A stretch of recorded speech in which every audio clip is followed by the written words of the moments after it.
Paz, Senhor, gente. Bom dia. Bora começar esse dia. Rouca. Tô com uma rouquidão. Esforcei muita voz. E aí de manhã fica pior ainda, olha. Mas mesmo assim, vamos ler a palavra de Deus. Aqui em Josué, hoje nós vamos ler o capítulo 3 e o capítulo 4. Todo capítulo que é menor, a gente vai ler sempre de 2. Porque a gente me deu uma vontade de terminar no sentido de cumprir, né, essa ordem que o Senhor me deu de fazer as lives, coisa. E como esse ano eu tive tantos dias que eu falhei aqui. O ano passado eu falei 2, 3 vezes no ano. Esse ano acho que eu falei mais de 10. Aí eu fiquei meio inconformada comigo. Falei, não, vamos ler de 2, pegar firme, né? Então vamos lá? Josué capítulo 3 e 4. Israel atravessa o Jordão. O Jordão eu não passarei só. Jesus Cristo.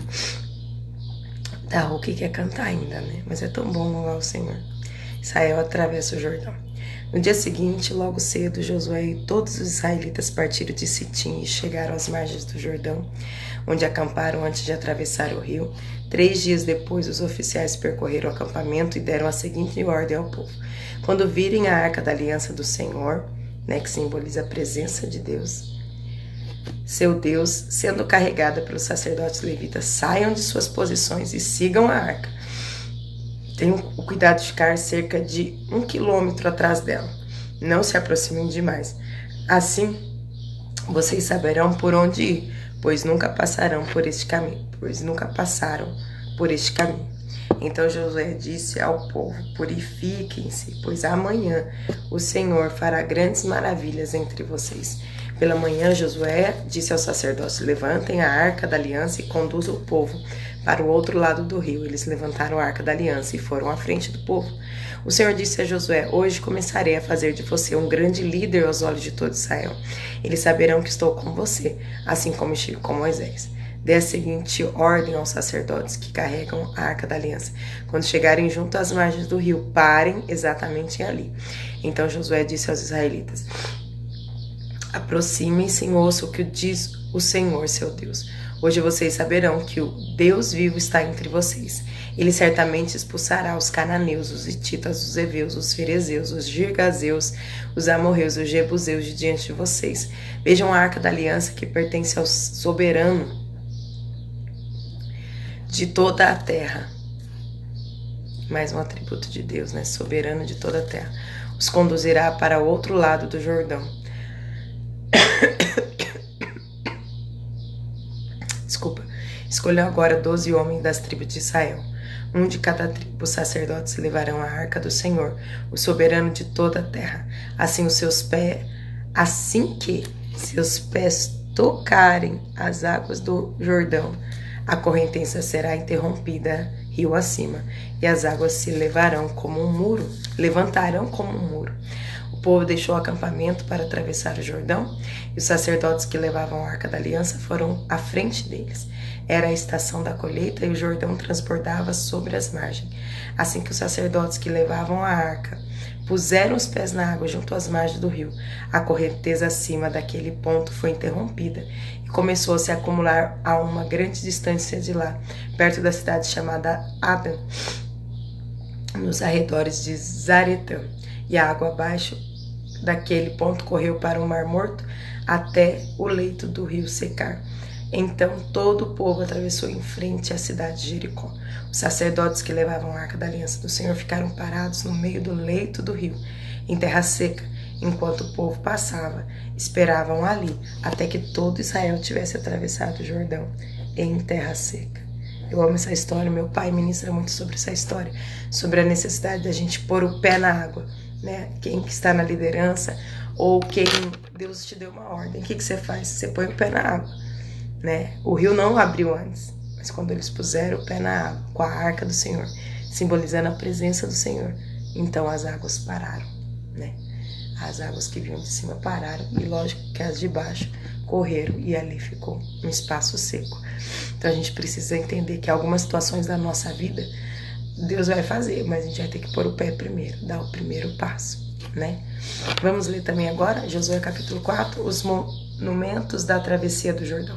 Quando todo o povo havia atravessado o Jordão, o Senhor disse a Moisés: escolha 12 homens, um de cada tribo, e dê a eles a seguinte ordem: peguem 12 pedras do local onde os sacerdotes estão parados no meio do rio.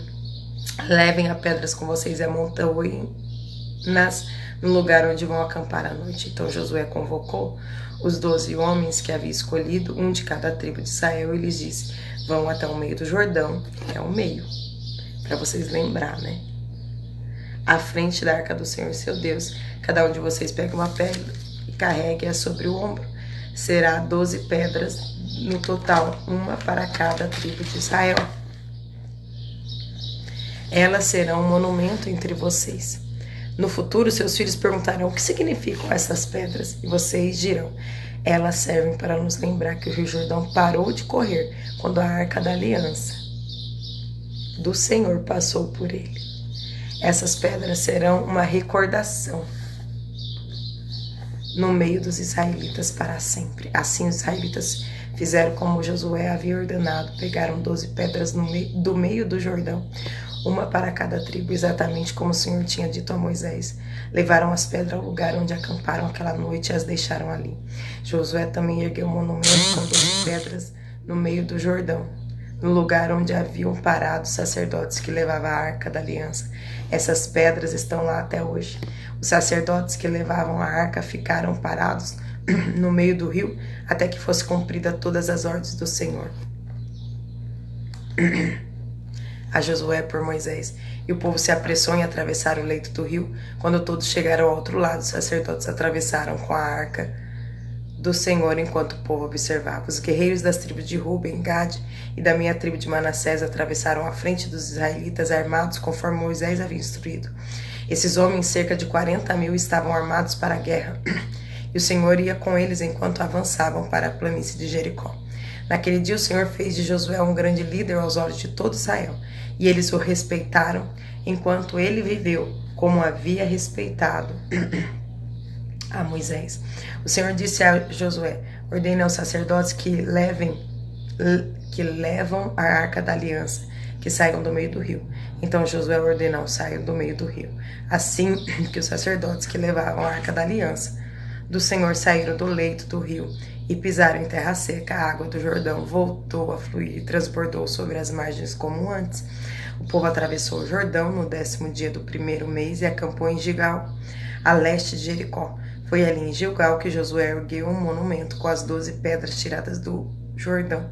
Então Josué disse aos israelitas: no futuro seus filhos perguntarão: o que significam estas pedras? E vocês dirão: aqui o povo de Israel atravessou o Jordão a pés enxutos. Oh, aleluia! Pois o Senhor seu Deus secou o rio diante de seus olhos e manteve seco até todos vocês atravessarem, como fez com o mar vermelho, quando o secou até que todos nós tivéssemos atravessado. Fez isso para que todas as nações da terra saibam que a mão do Senhor é poderosa e para que vocês temam o Senhor seu Deus para sempre. Glória a Deus. Paz, Alan. Deus abençoe, filho. Gente, que palavra poderosa. Deus deu uma ordem: põe o pé na água. E eles puseram o pé na água. Então, o primeiro passo do milagre, Deus sempre vai ordenar para nós, e nossa fé vai fazer com que o Senhor conclua o projeto. Então ele põe o pé, as águas se abrem no sentido que param de descer da parte de cima. E aí o povo passa, mas pensa que sempre para quem Deus deu a ordem, para a liderança, para os sacerdotes, eles ficaram no meio parados com a arca, né? O peso daquilo, até todo um povo de milhares de pessoas passar por um rio, né? Eu não sei, com certeza eles devem ter uma estimativa quanto, com certeza foram horas para o povo passar. E só depois que o povo passou, eles puderam passar. Às vezes Deus nos dá uma ordem para nós, Ele deu para você, não deu para sua família. Às vezes o Senhor me dá uma ordem e não deu para o meu esposo, mas não deu, né, para alguém. As pessoas às vezes não entendem, mas cumpram o que o Senhor está dizendo. Faça o que o Senhor está pedindo para você fazer. Por quê? Porque nós precisamos entender quando nós estamos na liderança, quando nós temos autoridade como pai, né? Como onde o Senhor nos puser, faça o que o Senhor nos dê, para que você viva um milagre, né? E aí, faça a memória disso. Então, se você pedir um filho ao Senhor como eu pedi, que seus filhos saibam que eles são um milagre, né? Que eles saibam que Deus deu vida para eles, que eles são uma resposta. E lembrem sempre isso. Nós temos que sempre trazer a memória, que às vezes a gente é tão ingrato, a gente para de trazer a memória de tudo que o Senhor já fez. E essa quando Deus mandou pegar as pedras no meio do Jordão e pôr lá, né, na margem do Rio Jordão, é para que todo mundo que passasse, alguém perguntasse, o que é essas pedras empilhadas aqui? Ah, é para lembrar que Deus fez passar pés enxutos o povo de Israel para conquistar a terra prometida. Então nós precisamos nos lembrar do que o Senhor já fez, nos lembrar como o Senhor cuidou de nós, como o Senhor nos livrou. E quando a gente lembra, a gente passa isso para os nossos filhos e a nossa fé vai sendo perpetuada, né? E eles também vão desfrutando da grandeza desse Deus. Amém? Vamos orar. Abba, Pai, nós te damos graça nessa manhã. Queremos trazer à memória o que nos dá esperança, o que nos move. Senhor, ajuda-nos, Senhor, a testificar para os nossos filhos, para as próximas gerações, o que o Senhor já fez, porque o Senhor é bom. O Senhor já operou milagrosamente na vida dos nossos filhos, Senhor, na nossa família, e nós somos agradecidos. O maior de todos os milagres, a salvação, a libertação, Senhor, dos pecados que nós vivíamos. O Senhor é tão bom, e nós queremos lembrar e sempre dizer, foi o Senhor, foi o Senhor. Nós te agradecemos por tudo que o Senhor tem nos dado, te damos honra e glória, pois teu é o reino, o poder e a glória para sempre. Amém? Deus abençoe você, sua casa, que tudo te vá bem e que você se lembre quem é o Senhor. Ele é grande. Deus te abençoe.